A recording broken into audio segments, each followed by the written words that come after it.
Hi, I'm Unju. Hi, Rishi. This is Ihong. We're part of Group 1, and this is our e-learning presentation for designing from affinities and modules from the UCRE course. So in redesigning our lesson, we went through a pretty simple process, which was to move from our goal to data and assessment, and finally to instruction. However, if you take a closer look at that process, it gets pretty complicated. It also starts to look like something we're pretty familiar with, which is the big picture of this class. Anyways, let's take you through the design process. The first step was improving our goals and our learning objectives. Our original goal was to experience the end products of a contextual design session. This goal is pretty vague and not well defined, and we're not really sure what it meant. So, to improve it, we applied three concepts to reconfigure our goals: KLI knowledge components, Bloom's taxonomy, and theoretical CTA. From each of these three things, we learned three different we learned three different objectives and we asked different questions. How can we best design a goal that addresses specific KLI KC categorizations? And what kind of cognitive processes do we expect from our students?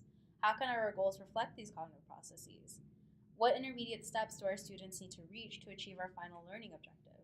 These are all questions that we needed to ask ourselves in redesigning our learning objectives. Our new goal and learning objectives were the following. One, that students should be able to identify breakdowns from the flow model to make design decisions. And two, that students should be able to distinguish what method could be used to improve the breakdowns found in the flow model. We also identified skills for the students to understand that they needed to learn. Our second step was cognitive task analysis, in which we collected data from both experts and novices. We did this through structured interviews and think alouds, extracting knowledges from both experts and novices to understand different things. One was extracting knowledge from an expert, and that informed our instruction. We talked to Dr. Vincent Alvin in particular. The second was to understand user process and user confusion, especially from novices. And from here, we heavily we heavily modified and influenced questions to reflect what we learned here. What we learned from the structured interview was that students have difficulty in identifying what is important and what is noise, the general steps of accurately interpreting data, and that we should focus practice on where it is most difficult to learn. What we learned from Think Alouds was that students have difficulty understanding the model and contextualizing it, that they have difficulty distinguishing between breakdowns and obstructions, and that they have difficulty linking transcripts to correct model interpretations. From here, we learned three different things, which are on the screen. We also learned to decompose the big question into small sections and instruct students to work through step by step. This is reflected in pretty much all of our summative questions. Finally, we learned a few knowledge components. One, knowledge of work models. Two, understanding context. Three, prioritizing relevance. And four, knowledge of a breakdown. So, from the result of the cognitive task analysis, we made changes to our assessments and started to design our instructions. Firstly, based on our CTA findings, students lack prerequisite knowledge needed for completing the application questions. There are a lot more factual knowledge needed before teaching the skills and principles. That's why we created a submodule to serve for this purpose. The intention was to get students to shift the focal points from the model towards providing context to the model as an incremental step.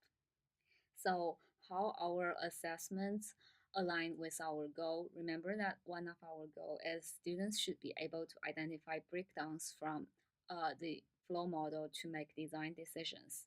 So, to align with it, our first part of our assessments are tests on intermediate knowledge that are needed to achieve the final goal, and another part is directly about when given a flow model and the original transcript, students will be asked where and what are the breakdowns. For example, like this and like this.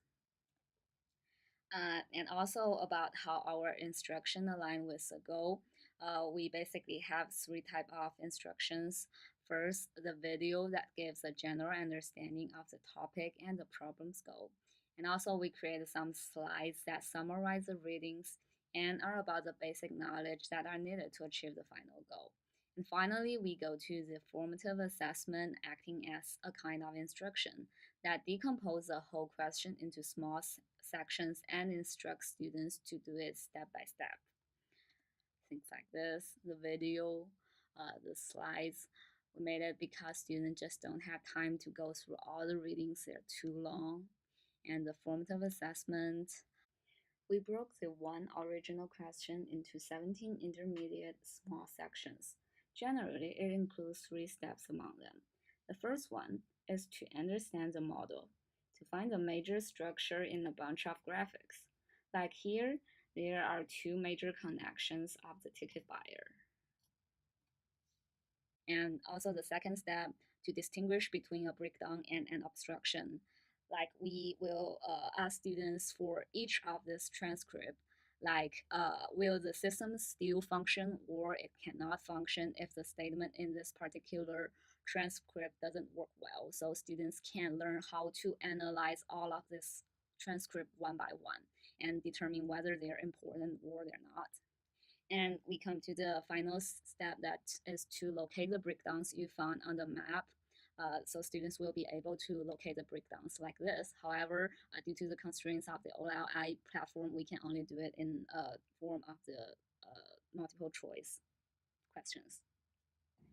All right, so now we're getting more into the data and the findings.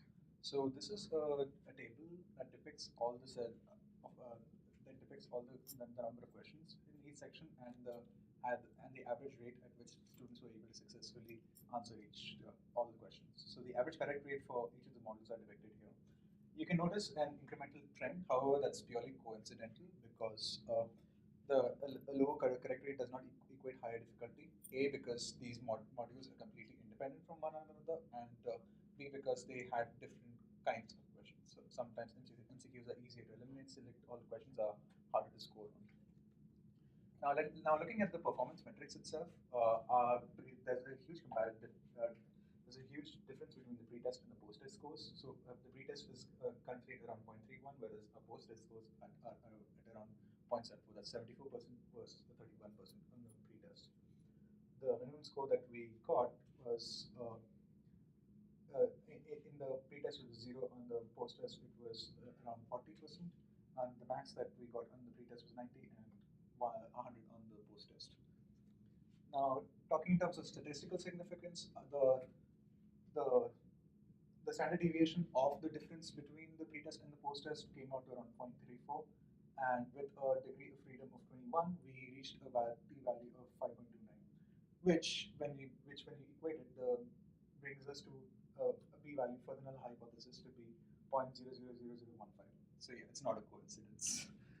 And as an interesting note, our outlier of 4 out of 15 was unable to access OLAN. So her score is approximately 2.3 standard deviations below those who received immediate feedback on their answers. And that just showcases the power, how powerful immediate feedback can really be.